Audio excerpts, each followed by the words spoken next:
Alright guys, I wanted to jump on and talk real quickly about Venus moving into the sign of Aquarius on the 16th and coming into conjunction with Pluto. Just like Mars did earlier this week and Mercury did last week, planets are moving into Aquarius and immediately hitting that conjunction with Pluto. And like I mentioned before, when planets come into conjunction with Pluto, there's a death rebirth process that occurs that can be painful.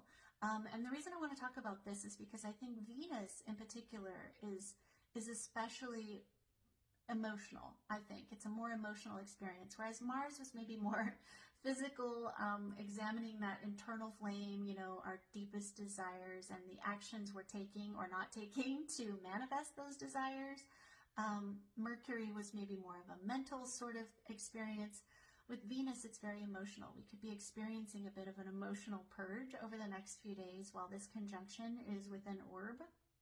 And so what I want to share with you guys is that there is a bigger healing happening here in our skies. There's a bigger thing happening in our skies, and these conjunctions to Pluto are part of that healing process, this greater healing process. That's the word I was looking for.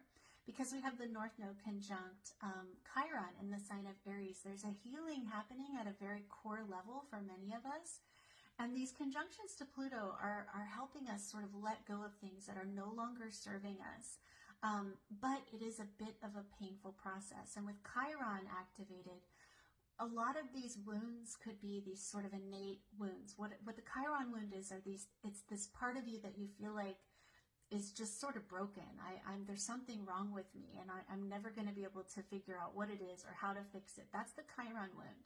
And inevitably, I think the Chiron wound is intertwined with Venus because Venus is connected to our self-worth.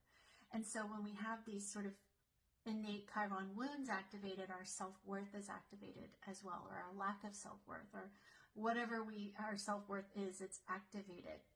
And so what could be coming up for you under this Venus conjunction to Pluto is there's several things. Venus has multiple significations, just like all the planets. So with Venus, we're talking about our relationships, romantic and otherwise. We're also talking about our finances, our financial sort of experience. We're talking about our relationships with other women, the women in our lives, and also, you know, the things we take pleasure in, art, creativity, those things are all Venusian.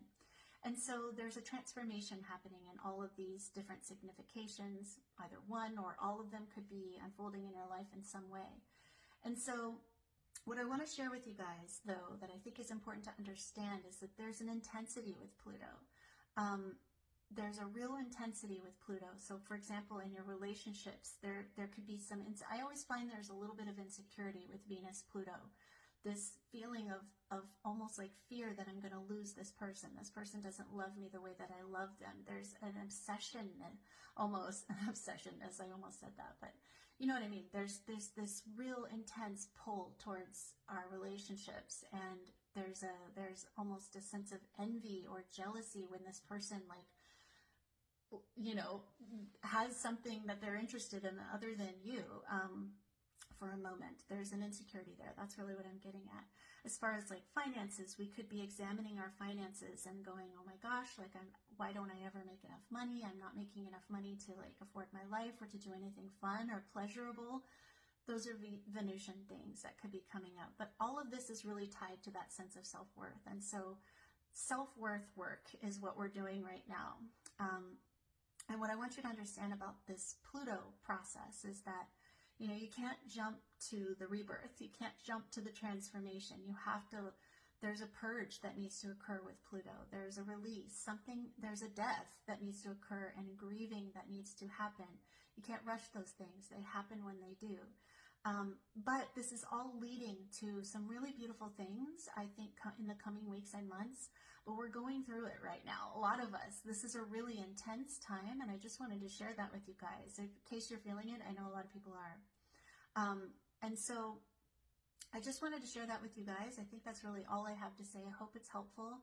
We do have a full moon coming up in Virgo that I think is going to be a little bit of a reprieve. I'll talk about that more next week, but I hope you found this helpful. If you guys would like a reading, book that at the link in my bio. I hope you're taking care of yourself. Allow yourself to feel things. Let them come up. It's okay. That's how we let them go. And so anyways, I will talk to you guys later. Bye.